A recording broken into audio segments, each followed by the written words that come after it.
过来是民众党8月30举办行拓的活动，甲警方爆发着下杀的冲突，有8个员警来受伤。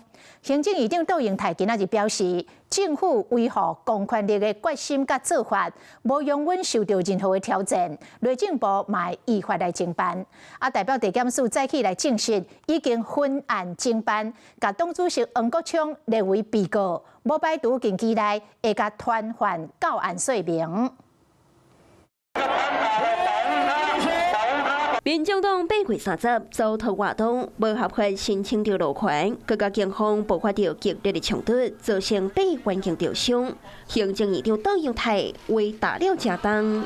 警察是保护人民，所以法律必须保障警察。政府维护公权力的决心跟做法，不容受到任何的挑战。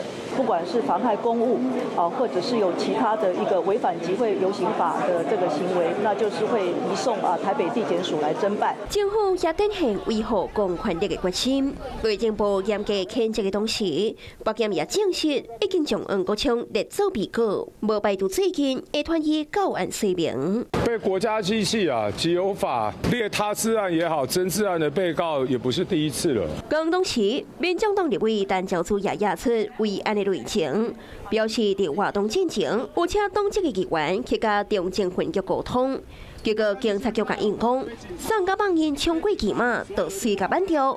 严格这个讲法，随后台北市警察局长李世豪驳回，是讲代志就发生在台北市，大家长周万安所无任何作为，这也让民进党台北市议员拢正不满，要求周万安爱出来面对。这件事情的根源是民众党。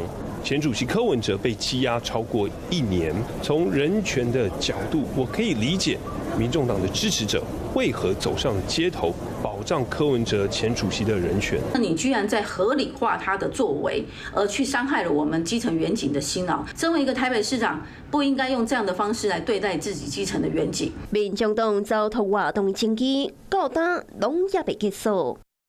Hello， 我是陈雅玲。想要抢先掌握最及时的新闻资讯吗？